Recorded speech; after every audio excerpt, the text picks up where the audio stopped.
uh, onto this bi-weekly Sunday satsang that we attempt to do as Swami inspires us to connect into this time more so with a lot of turmoil that we have seen in the past 1.5 years. And as we go, it's important that we have undertaken a topic which was destiny, karma, and fate, and how we are going to evolve, manage it, confront it, see how it works, with a limited understanding that I am exposed to, or I've tried to dig out from Swami's various, discourses and also radio sci material and so on and beyond. So, starting the day again, we are tuning in as usual. We of course tune in our individual sadhana on a daily basis to Bhagwan in various ways of interactions that we have, the company that we do, in the form of books, prayers, videos that we see, or the good company of people that we come across. So that's very important to be tuned in. Now there can be signal disturbances as we it happens with the phone, but how fast we can come back to the tuning frequency is something which determines the spiritual progression we are making, or the the efforts that we are putting in, whether they're going the right direction. Satsang, a very very important facet where we try to have a communion with God, we communicate with God, we try to go within. And since some of us may not be vibrating at certain higher frequency spiritual vibration, we try to hold each other's hand so that we can share that vibration from each other and try to reach and connect to Bhagavan. It's important that these sessions help us to reroute and reconnect.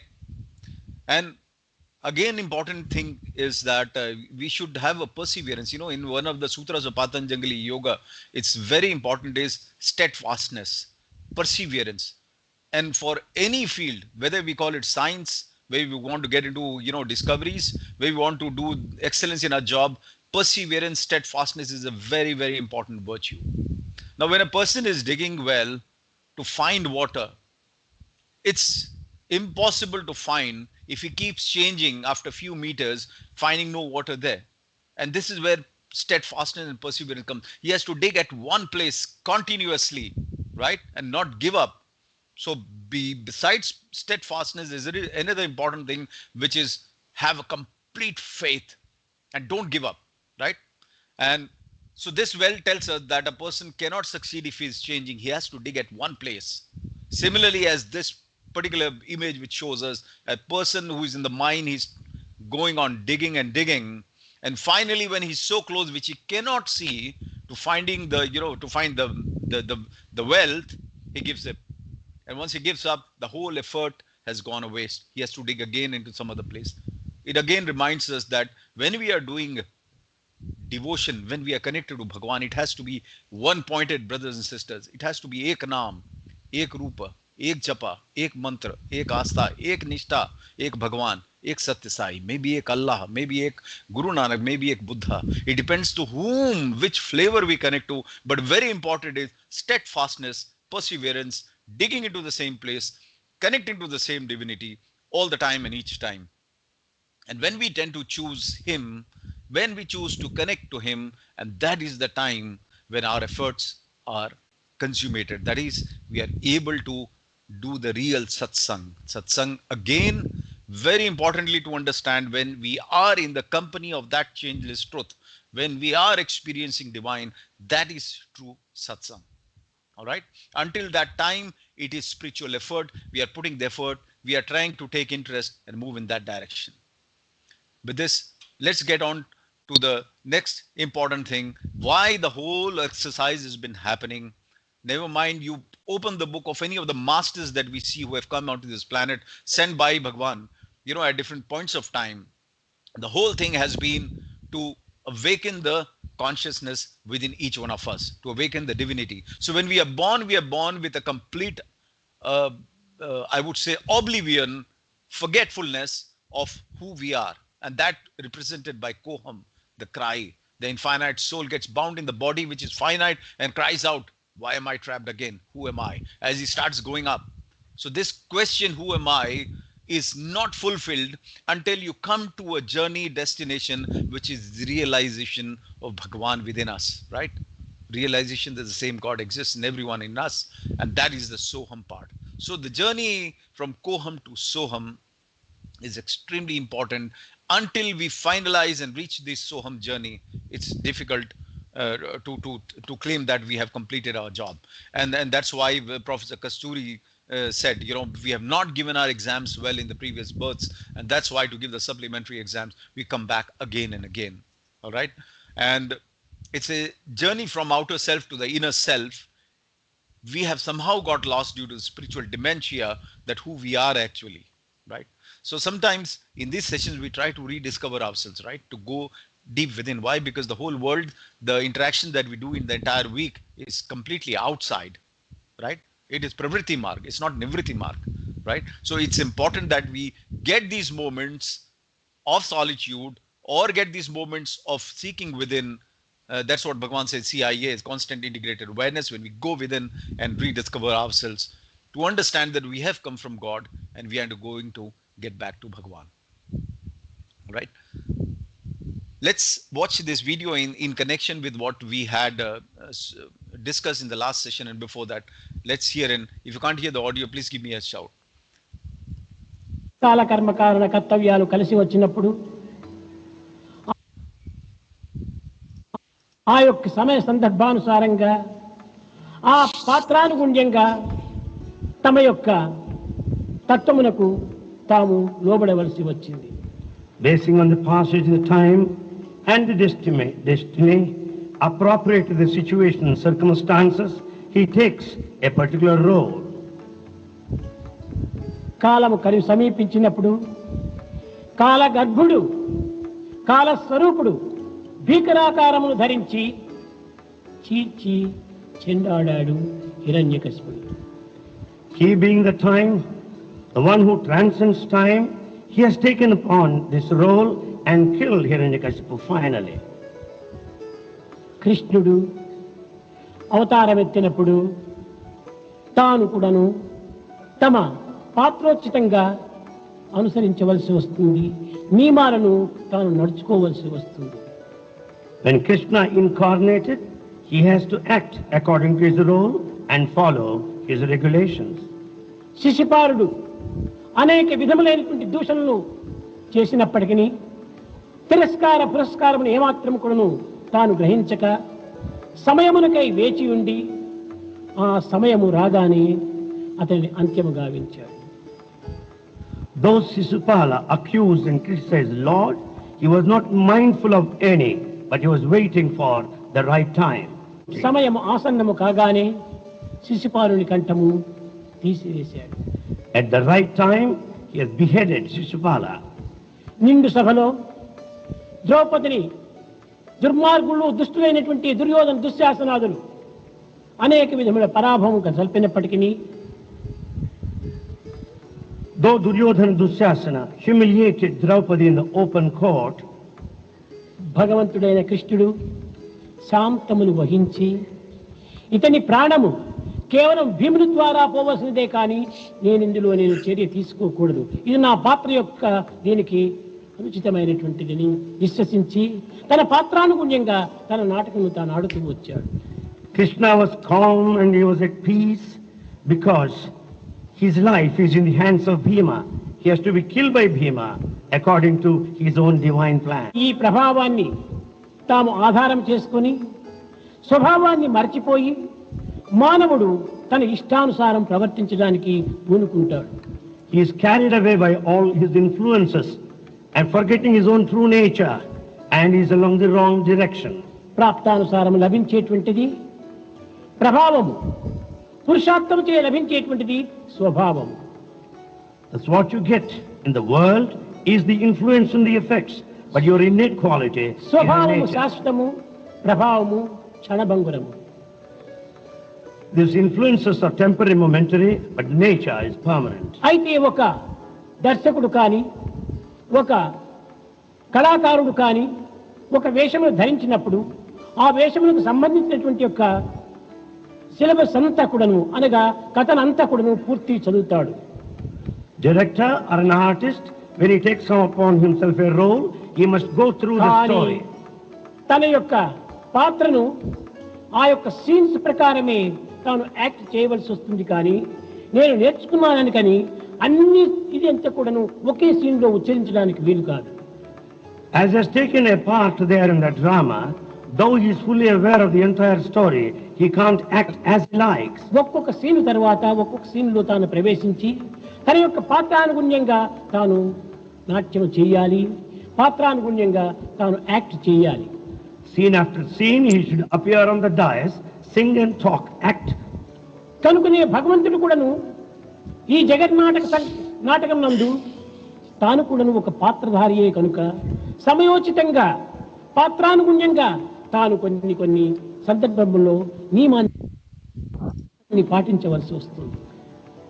As God also has taken a role in this cosmic drama, he should act according to the role expected.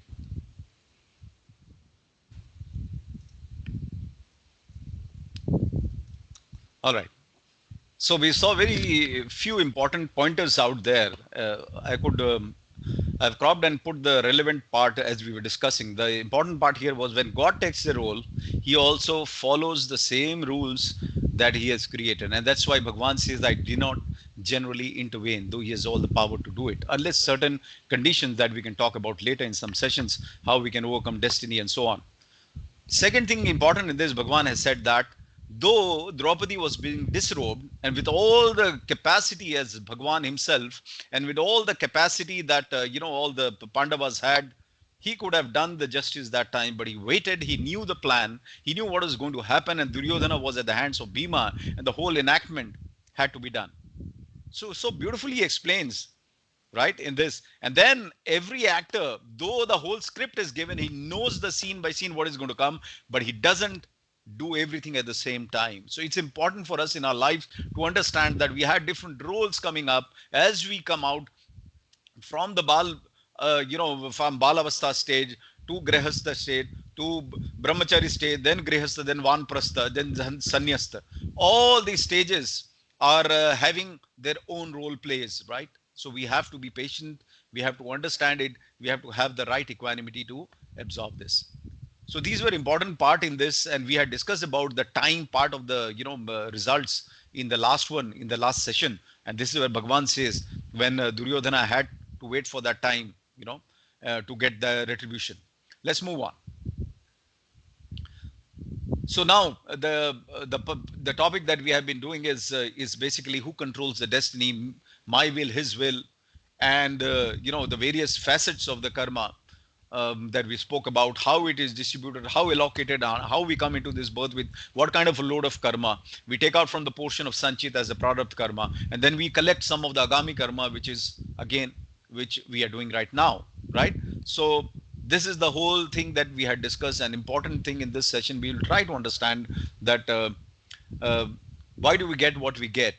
Why are we facing what you're facing, and how can we accept gracefully, and whether it is pre-written, and do we contribute to the making of the things that is happening? Because again, what you are writing, you see, remember, it's like a carbon paper. You write something on the carbon paper, and behind the copy, the imprint is happening, not knowing. So even if you destroy the original, even if you die, even if the body gives up, the imprint is still there, it is stored, it carries on.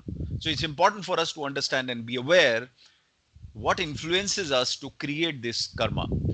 And I was reading the divine romance of Sri Yogananda Paramahansa. There was some chapter yesterday, you see how it comes up, and there he has spoken about very beautifully. He says that when we come in, this is what Sri Yukteswar Giri, his realized master, told him, and he says that when we come in, we come with 75% of the script and 25% in our hand, and that's where he has tried to beautifully explain that why there is a free will.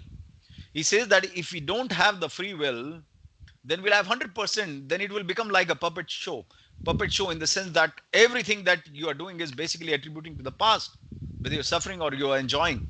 So that 25% of free will is given so that you can collect and start making new entries, so that your 75% with which you came can change to 50, and then 25, and then finally you can come out of this cycle.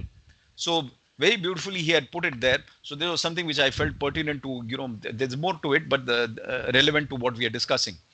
Let's go on. Now, prarabdha karma, right? Something which has come in. Now, prarabdha karma is something, suddenly you get something or you become something which you have not contributed, right? Like you are born, right? When you descended, you didn't say that, I'm thinking, avatar, this is my mother, this is my father, let me take avatar into this house. No, you didn't decide it. I mean, you means consciously when you think about it. Of course, when you look go and behind, it was pre-decided. So prarabdha karma is, let's say you get a lottery, right? That's a part of the prarabdha karma. Suddenly you get some part of unexpected wealth. Now what happens? How does agami karma influences our future sanchit karma? That is how we are going to make it. Now there are two ways of managing this money that we have got. Either we spend in nightclub, dance, drink and throw it around and with complete enjoyment, completely forgetful of what the mission is. That is one way of doing it. That is one free will. That is one choice that we make. Or not in dance, but in divine romance. That means you dedicate yourself, you start doing things which are positive, which are charity oriented. So this is, again, we are talking about the choice, how the free will is deciding. Either you spend in the bar or you spend in his darbar. Okay, this is again an important part. Both the facets are available when you are at the crossroad. Now this is where your I would say the vasanas, the spiritual tendencies, your grooming, your company, your satsang, all this decides which course you are going to take, right? So getting a lottery is something which came in unexpectedly. How we manage that? Either we are spending in getting and forgetting, or we are spending in giving and forgiving, right? Again, this is something which will decide our agami karma. So if you are in the right karma, and that's what Bhagwan says, ABC, always, be careful. Be careful of the company. Always avoid bad company, ABC. And that is also important. Company influences a lot, brothers and sisters. So we have to understand that in what kind of company our thoughts process starts changing. So when you look at this gambit, one event in your life, and you can go in either of these directions, right? It's important. So, and that's how the prarabdha karma, when it comes in, how we decide, how we think, how we go ahead with that decides our agami karma and our reserves in the future. Now, we are all undergoing a death sentence. Bhagwan says the life sentence, imprisonment and jail. There is no use hoping for a reward when you work in a jail. We have got a imprisonment, we got to work on it, right? There's no point, you can't get a reward, right? And you cannot complain that the rewards are not distributed justly. I mean, there is something where every right is taken off. If you try to complain, resist, then your sentence can get prolonged. Okay, this again in Bhagwan Satsang speaks, and in the book Life, Liberation and Death, it's beautifully stated where Bhagwan explains it very nicely. He says if you're trying to escape, you're caught and it increases. If you're trying to defy, so what came into you, if you're going against the current, right? If you're not accepting it gracefully, you're not working positively on it, there are chances that you might accumulate more of negative karmas, more of agami karma, which will decide the quantum of your sanchit karma increasing, right? On the other hand, if you quietly accept the same sentence and start behaving, doing, conducting positively, there are chances that the judge or the jailer may, out of a good conduct, give you a reprieve of few years. We have seen in the case, I've just put in, as Bollywood actor Sanjay Dutt, he had a 5 years or 5 or 10 years, something. The quantum was reduced by quite a few number of years. That's where, and when he spoke about in his interview, he got into Gita and got into divinity and meditation and all that. That's a separate matter. The point here is he accepted that, and then his thing was reduced, right? And this is what Bhagwan is explaining us. When it comes to us by prarabdha karma, by certain things, which situations come, and how we respond is in our hands, and that is where we can make the difference on the impact of this particular thing which has come in our life. Moving on, why are we piling it up? In different forms of karma. What is happening? Somewhere we are missing it. Are we doing it in the right way? And that's where this is one of the very, very important things, and how Bhagwan also connects to it. I'll come to it later. It's very important to understand we all carry certain vibrations, certain energy levels. We all vibrate at certain frequencies, brothers and sisters, right? It may not be visible unless you get deeper into it to understand. And we have all spoken about various, experiments that were done, including the water experiments. So let's understand that our body is itself an internet, right? There's a lot of network which is going on. There's a millions of kilometers and miles of the veins through which the blood flows, and then there is the electrical impulses. So it's important for us to understand we are a bag of energy fields, right? And different auras are connected to our being at different phases of our existence. Bhagavan says when you get up in the morning, you are a yogi. In the afternoon, you are a bhogi when you eat too much. And finally, when you end up, you are a rogi. That means we are talking about different phases that we exist. If we get too angry, we are in a certain energy field. If we are very compassionate and forgiving, we are in a different energy field, which is pink. If you are again very spiritual, you are in the blue energy field. So different colors, this is what scientists have tried to map it and allocate different energy fields. So the fact is, we do emit energy fields for us, and we have to be mindful about it, because there are certain things which we are doing knowingly and unknowingly connected to these fields. Now, let's look into this video, okay? And then we come to the fact what Bhagavan is saying in the end, and to connect it to why we are talking about energy thought processes. కానీ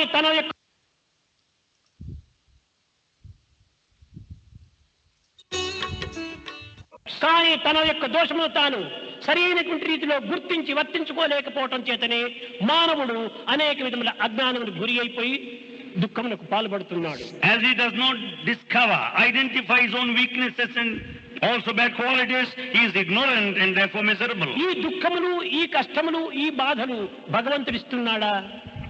The misery and the worry and the anxiety are the gifts of God? కాదు. No. నీలో ఉండినటువంటి యొక్క దుర్గుణములు, మంచి భావంలే నీ సుఖ దుఃఖాన్ని అందిస్తున్నాయి. It's only good thoughts and bad thoughts in you. They give you the good and bad in turn. ఎట్టి విత్తును నాటుదువో అట్టి మొక్కలే అట్టి ఫలములే లభిస్తుంటాది. As is the seed, so is the fruit. కనుక విత్తనములో ఉంటున్నది దీని యొక్క మంచి చెడ్డలు. The good and bad lie in the seed. అనగా మానవుని యొక్క సంకల్పములు చెడు అయినప్పుడు మనకు అన్ని చెడ్డనే వెంటాడుతుంటాది. When thoughts are bad, every bad will follow you. మన మనసు లోపల మంచి కలిగినప్పుడు అన్ని మనకు మంచియే లభిస్తుంటాయి. If you entertain good thoughts, you will have good things in turn. కానీ ఈ సత్యాన్ని గుర్తించుకోలేనటువంటి యొక్క అమాయకులు భగవంతుని విమర్శిస్తుంటారు. But there are innocent people who do not understand this truth. They భగవంతుడా criticize ఎందుకు God. నీ కష్టముల పాలు చేస్తున్నావు? God is responsible for the trouble. ఎందుకు నన్ను ఇంత దుఃఖంలో ముంచుతున్నావు? Why is it that నాకు he ఎందుకు ఇంత puts me in అశాంతిని grief? అందిస్తున్నావు? Why has he made me restless? ఇది భగవంతుడు ఏనాడు అందించటం కాదు. They are not from God anyway. భగవంతుడు సాక్షిభూతుడు. God is witness. కర్మ ఫలప్రదాత. He gives you the నువ్వు result of చేసిన your దాన్ని actions. నీకు అందిస్తుంటాడు. He gives you the consequence of your actions. కష్టములకు దుఃఖములకు తాను ఏమాత్రము బాధ్యుడు కాడు. He is not responsible for your worries and problems. వేసుకుందురు మీరు విషమిత్తు ఫలములు. You have sown the seed of poison. ఆశింతురు నేడు అతిరుచ్య ఫలములు. But you expect very tasteful fruits. కడు చేదు కాయలు తినలేక. You cannot partake that bad fruits. దోషము నా పైన దోషి వాదింతురు. And you blame me later.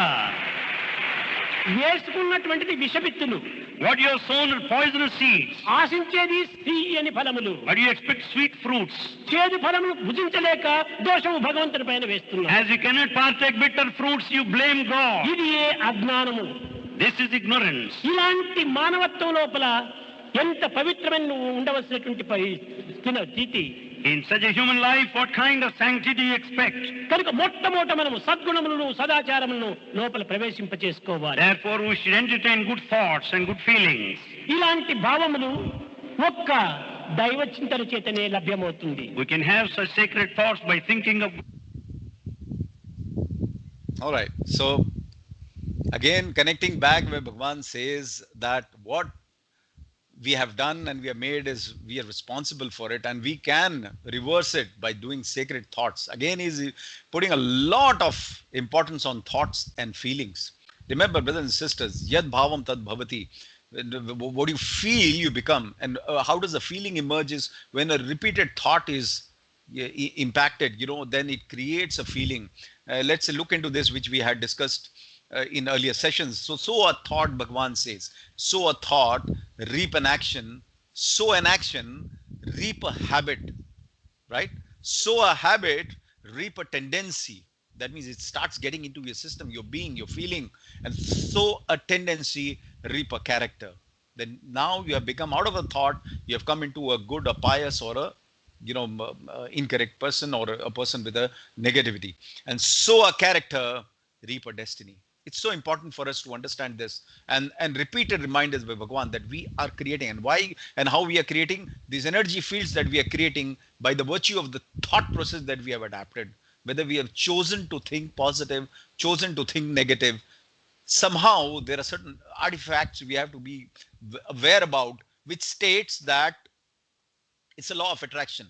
When you think positive, you I mean, when you think negative, what is happening is you are tuning like a radio frequency. You are tuning to a frequency for the energy cloud. Right now there's a lot of concept in the IT. You got clouds where you serve and where you save and all. This cloud has come from where? This is a concept. We have got energy clouds depending on the vibration that we exist in. So if when we are thinking negative, when we are going into misery or thinking all the time negative, we are actually tuning into that negative cloud. And by doing that, we are getting more and more miser, more and more difficult, more and more poorer in our nobility, in our thought processes. It's very important for us to understand the thoughts, they travel far. Okay, so we are tapping a source which should have been a positive source. In the negative times, we are actually augmenting, we are increasing in proportion the negativity that we exist in, because we are choosing to do that, remember. And then on the contrary, if we try to listen to Swami's discourses, read master's books, talk to good people, do satsang, bhajan, or whatever we are trying to do, what we are in fact trying to do is we are tapping the tuning into the frequency of positive vibration, which is allowing us to tune more. In that case, what is happening is it's like a lamp you have lighted. You don't have to fight with the darkness, and the darkness goes.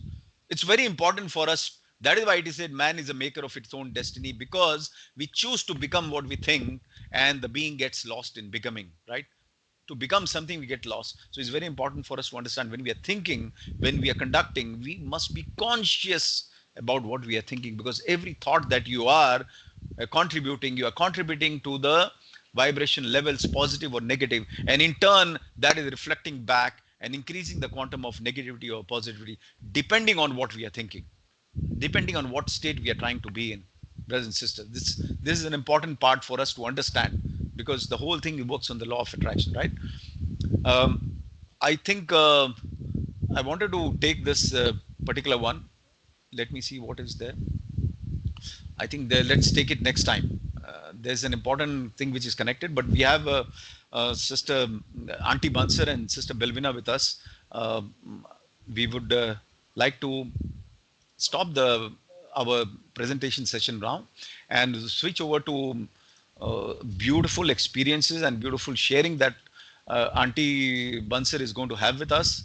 Brothers and sisters, it's important to also share, we and some of us here in this group and otherwise have been fortunate to have worked with, done seva with Auntie, got so much inspired. Whether it is Phool Mile Ya Angare, whether it was flame or flower or weather hot or rainy, Auntie was always standing like a rock for Narayan Seva, for the dormitory Seva. And she had a fracture one time, I remember, with her leg plastered. Still she came for the seva. That is the kind of devotion and fidelity and loyalty she has to Swami. It's not about the purpose. Through seva, she's exhibiting her love for Bhagavan. Through bhajan, through service or charity that we do, we are in fact trying to connect to Bhagavan. So with not much of an ado, I welcome Sister Ilvina and Auntie Bansor. Please put your videos on, those who can. It's lovely. And we are fortunate to have her. Saira. One moment, I'm just trying to great. Can you see us? Yes, yes, we can see you. Sairam, so nice to see you. Okay, great. Can you see Swami and her as well? Yes, yes. Good. Um, Okay, thank you, brother, for this opportunity. So I'll just leave the floor to my mom to start. You want to say first? Yeah, Sairam, brother and sister. Yes. I would like to share my Baba with me, my story with Baba. How do you meet Baba? I beat Baba when I went to India first time, 1994, for 1 week. Then after that, one week I went to Masram every day. Every day I carry the tray and go with the Baba, 2 pictures and the cloth. And Baba did not turn and he said every time look at me, then he go. And after one day, Saturday, I said, oh, I'll be going back on Sunday at 4 o'clock, Singapore. Then after that, I see Baba. He came to me on Saturday. I was sleeping. He came to me at 3 o'clock morning. He tell me, don't hold the tray, give to your daughter, I will come. I said, okay. Then I give the tray next day, Sunday, I give to my daughter. We're going to the ashram for a bhajan. Then after that, so we had the first row to sit down. Then after that, we saw Baba coming on the room, the home. He went straight to the ambulance. And I said, oh God, today I'm not going to get to see him. Today I'm going to fly. Then after that, the Sevarar asked to turn, everybody turn backward. We turn backward. Then I closed my eyes. Then the tears keep on coming. After that, I see Baba standing right in front of me and my daughter. Open my eyes, I see Baba is standing there with a hand on the cloth, the picture, blessing the picture. Then I was really shocked when I saw Baba. I was so happy when I see him that he told me that he's coming, he came to me. So, you want to share about your first seva, where it started? First I was at Tolong Langa. I do with Brasundra. I make curry puffs, have the home, cook for the homes. We went to Sunday home to cook for 500, 600 people. Anikupar came, also I cooked for him for my house, lunch and dinner when he was here in Singapore. Then after that, and mostly I do more seva for helping people. So, you want to share about your challenges, your health challenges? that My Baba health helped you? challenge was in the hospital. I was working in the hospital.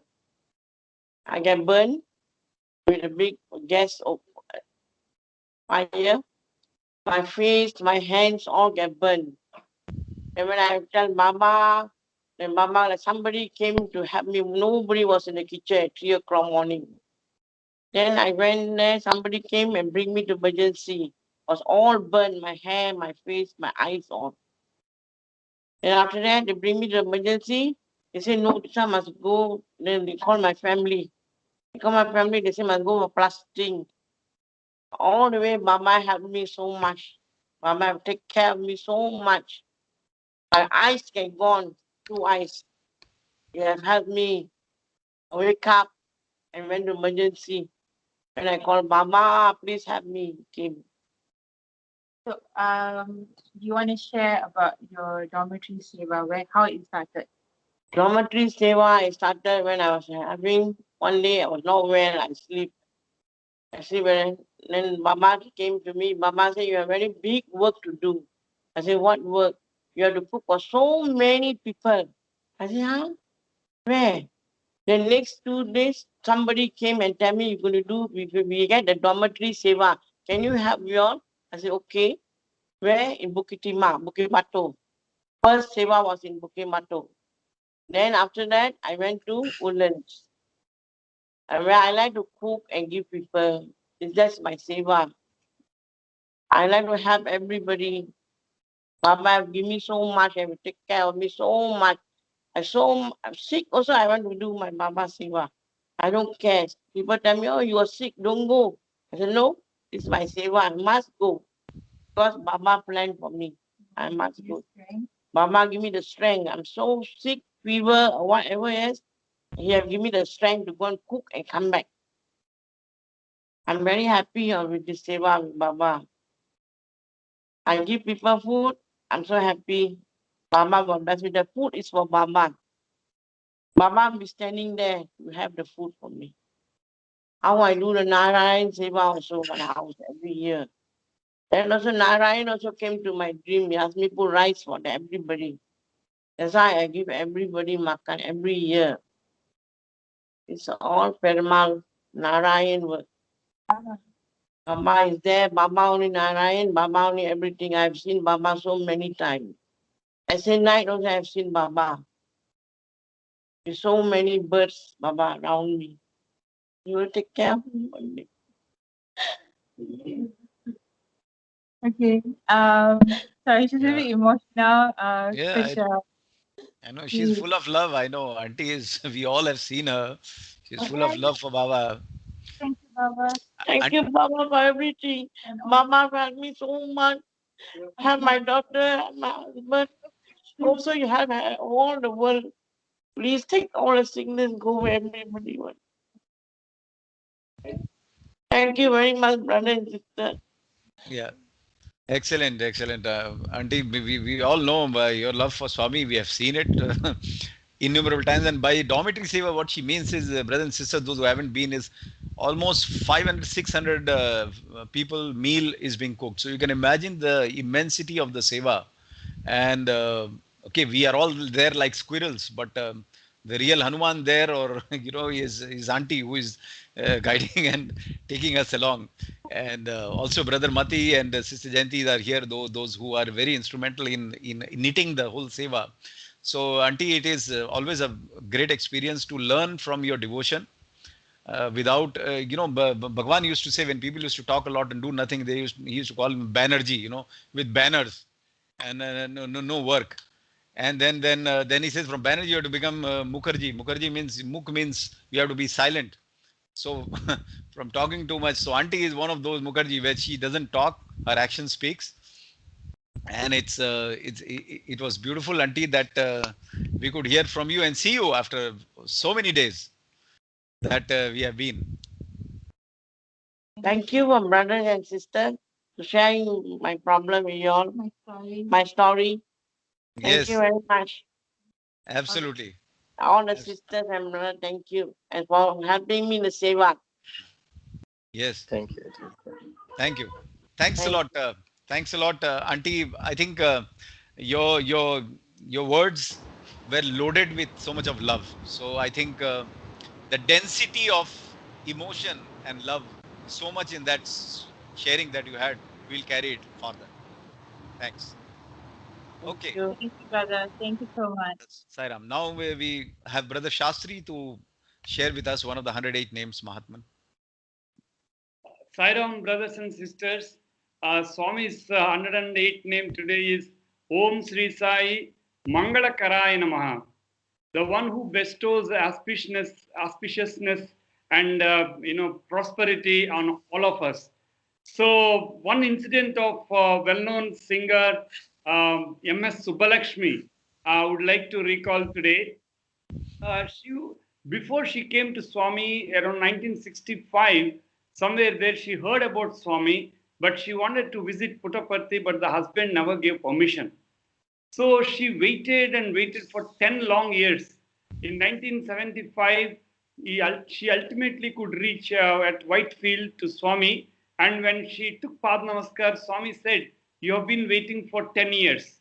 So, and then of course we know how Swami had, how she has got into the fold of Swami and so many songs that she had sung.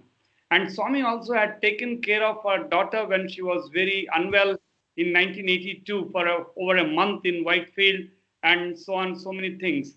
But one thing that I just would like to recall is that before she passed away, a small incident has happened. One of the devotees was planning to go to Puttaparthi. Then the person asked Subbalakshmi Garu that what message or anything that you want me to carry to Swami. And she looked at Swami's picture and she just said only one nice statement, which is very interesting. She said that the Lord is always with me here, and before even the thought enters my heart, He always fulfills it. then where is the need for any message for me? He's always there. And after 2 days, she has reached Swami's feet. So Jai Saram. So he's always there to those hearts which are pure and without any selfishness, as we have seen Auntie there just now. The pure heart always gives out that selfless, seva and service. And therefore, he's Mangalakaraya Namaha. He always bestows that prosperity and happiness for all of us. Jai Saram. Very, very true, brother. Thanks for sharing. I think pure heart, that is what you have touched upon. This is what everyone, Chitta Shuddhi, we are working on this path to come to the state of Chitta Shuddhi, and that's what the whole thing when Adi Shankaracharya listed out, Satsangatve, Nisangatvam, Nisangatve, Nirmohatvam, Nirmohatve, Nishal Tattvam. Nishal Tattve Jivan Mukti. Nishal Tattvam is something which is pure heart, which is Chitta Shuddhi, which has to be as pure as a child when it's born. Right, and that is so important for us to accelerate in this process, the purity of the heart. And that was a very, very pertinent reminder, brother, that we are all in this journey with a different. And remember, sometimes we get perturbed, brothers and sisters, that we are doing so much of sadhana. As for our own certification, we start authenticating ourselves, and we say that, oh Bhagwan, I have done so much. Now. I was reading one article from Professor Venkatraman, who had started by Bhagwan's grace the Radio Sai and all.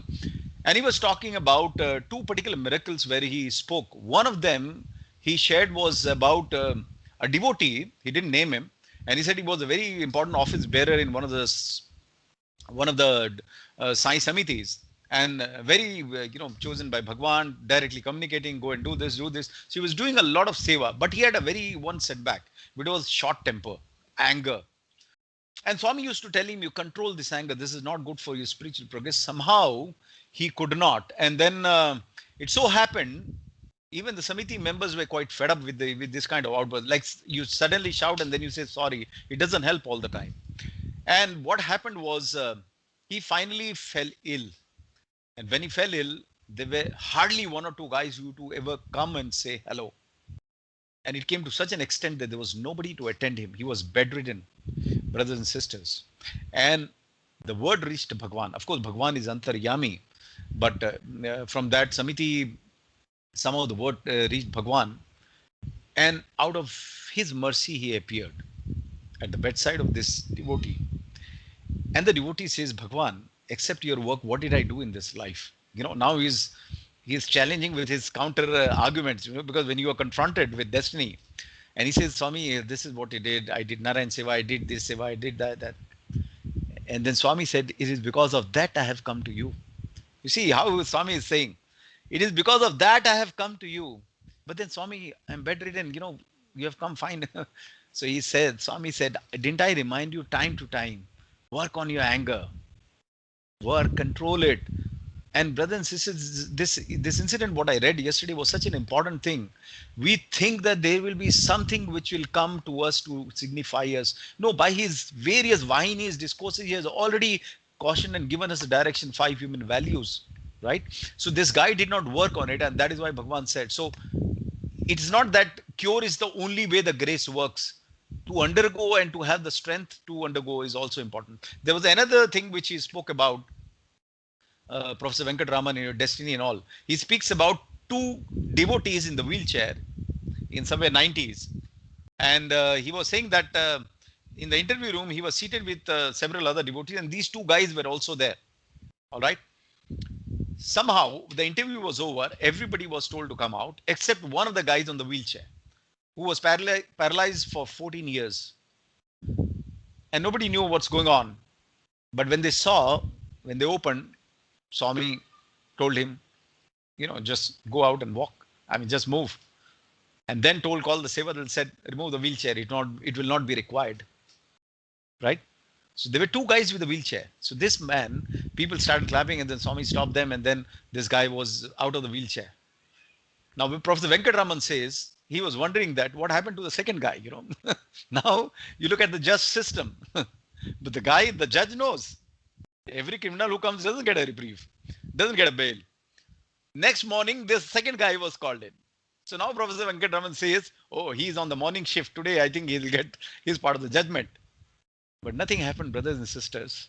He came out same, and he continues to be same. That's what he wrote. But he says he continues to be in bliss with whatever he has. And that is what Bhagwan chose to give him. And that is what Bhagwan chose to give the other guy. So let's not brood into why and things what happened. Let's understand in whatever capacity we have, what we can do to improve our chitta, our heart, our clarity. Because when we say we have done so many things, still we are suffering, it is like, brothers and sisters, we have cleaned the utensil, we have put fresh milk, right? We have put new values, nama smarana, likhita japam, everything. But somewhere in the corner in the utensil, there is a patch of curd, sticky curd, right? The whole milk gets spoiled, correct?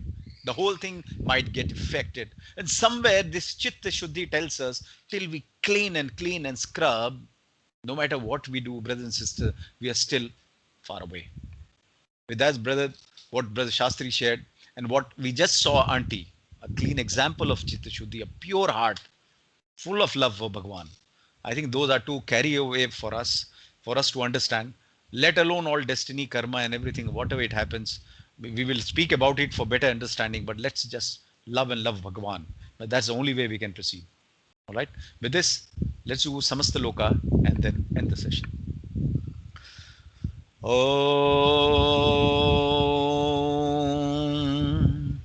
Samasta Loka Sukhino Bhavantu.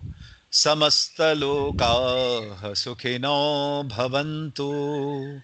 Samasta Loka Sukhino Bhavantu. Om Shanti Shanti Shanti.